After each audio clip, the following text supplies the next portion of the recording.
శాంతమైన ఉదయం వెనుక భయం పల్లె పేరు శ్రీరామపురం.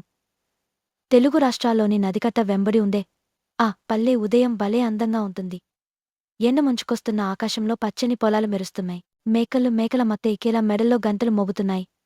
పిచ్చుకల కిలకిల. పల్లె ఉదయం నిండుగా శ్వాస తీసుకుంటోంది.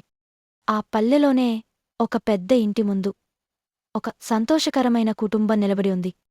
అమరనాథ్ గారు హుందాగా దుస్తులు వేసుకుని నిలబడి చేతిలో ఓ ఫైలుతో, ఆయన భార్య నందిని, ఆమె పక్కన ఇద్దరు చిన్నారులు, ఒకరు బైసికిల్కి రిపేర్ చూస్తున్నాడు.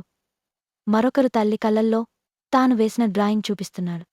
ఇంటి మెట్లు దగ్గర చరణ్జీత్ కౌర్ ముసలావిడైనా కళ్ళల్లో వెలుగు ఉంది.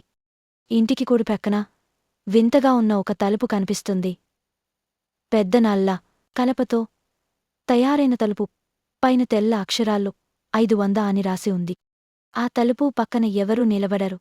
అక్కడ చుట్టూ ప్రశాంతం ఉందో లేక భయమో చెప్పలేరు. కుటుంబం నవ్వుతోంది.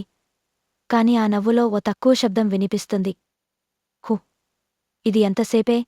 ఈ తలుపు గ్రామంలో ఎవరికీ తెలియని రహస్యం దాగుంది. ఒక్కొక్కరూ నవ్వుతూ తిరుగుతున్నా ఆ నవ్వుల్లో మనసు లేకుండా ఉంది. ఈరోజు శాంతంగా ఉన్నా రేపు మాత్రమిలా ఉండదేమో. ఆ రోజు ఆకాశం ఓ వెర్రిపాటివలె కనిపించింది.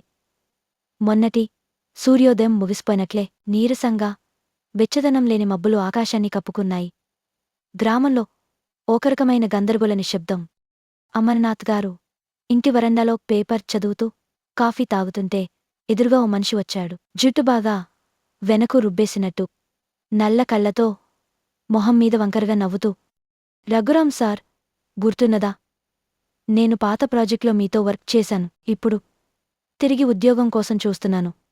మీకు సహాయం కావాలంటే. అమరనాథ్ ఆశ్చర్యంగా చూసి నవ్వాడు. రఘురాం, నీకేనా? ఎక్కడికెళ్ళావ్ బాబూ ఇన్ని రోజులు?